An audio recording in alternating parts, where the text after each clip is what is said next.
Hey everybody, welcome back to the shop. This is Brian, and I am glad to say the motorcycle is home.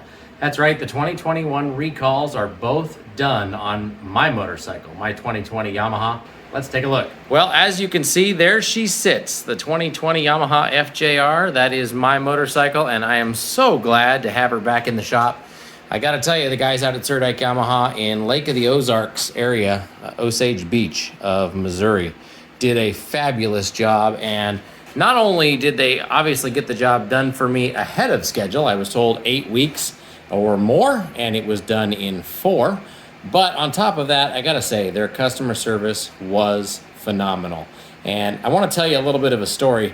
While I'm showing you the bike, you can see obviously came back in pristine condition. No major changes or anything were done to it. I do have some work I'm gonna be doing soon, and we'll do more videos on that. But I want to tell you a short story of how customer service should be. So I just got the motorcycle back earlier this week, drove it home in the truck bed, and I got to tell you a little bit of a story. And this is just me, maybe old guy, I don't know. Maybe you younger guys don't agree with me here, but I want to tell you, customer service was knocked out of the park by Surdyke Yamaha, okay? These guys, let me tell you a little bit about what happened. I called, of course, as you saw the previous video.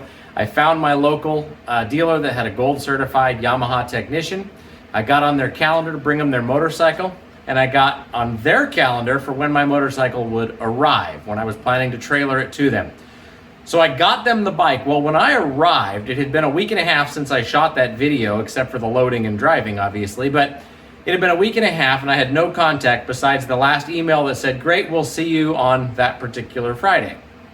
As I arrived, it was 5 degrees outside, super cold. Everything was just downright nasty. Well, I go inside to the shop, and I come to find out that the gentleman I had been emailing with, Kurt, who just knocked service out of the park. I mean, I cannot brag on this guy enough, okay? Unfortunately for him, and his family is in our prayers, they had a death in the family that week while I was preparing to bring them the motorcycle. Didn't get any communications. They didn't communicate that with me. Not a big deal. It doesn't make a difference to me as the customer. I mean, I feel bad for Kurt, but I still had an appointment to drop off the bike. I had the trailer rented. That was the goal, no matter if it got delayed or not.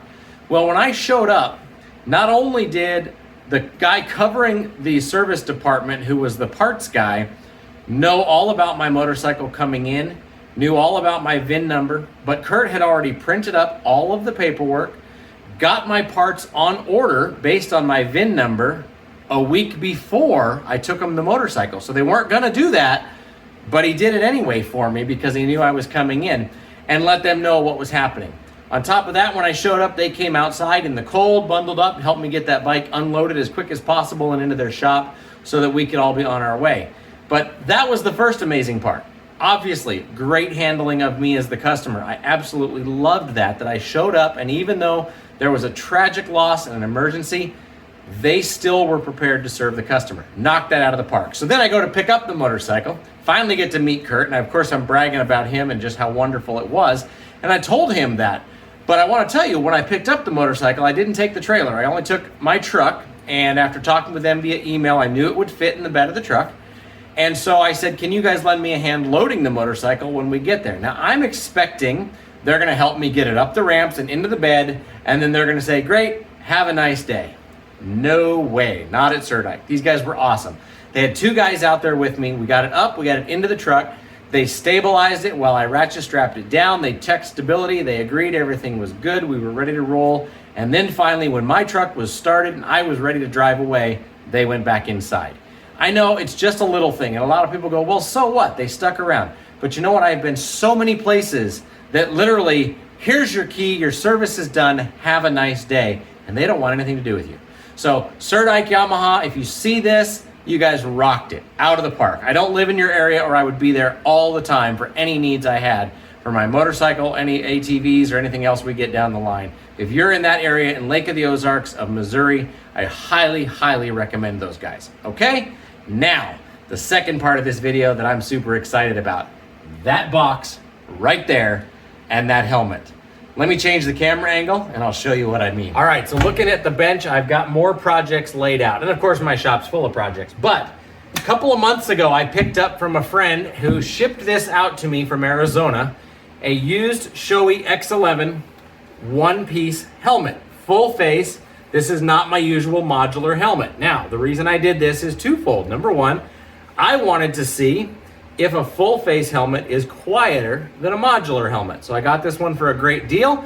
It's in good shape. It's been checked out and inspected. I've got both the tinted and clear visors. Very excited to get to use this helmet. But since I had a one piece, and since Uncle Sam decided to help us all out a little more than I expected, I decided to buy some toys. Enter Exhibit A. And as you see me put these items together, you can guess what I finally have set up.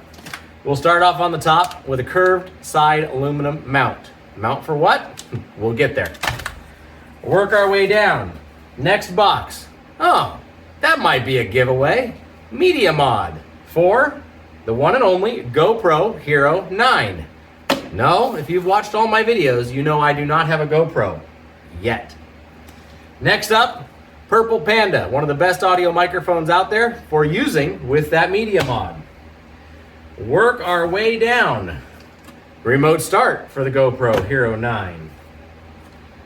Dual battery charger and spare batteries for that GoPro Hero 9. Another battery for the GoPro Hero 9. And last but not least, I am super excited. A GoPro Hero 9. This is the first GoPro camera I've ever used, so the learning curve here is huge. I'm not gonna do an unboxing video. If you wanna see it unboxed, Google it. There's 1.5 million. You know what's inside this case.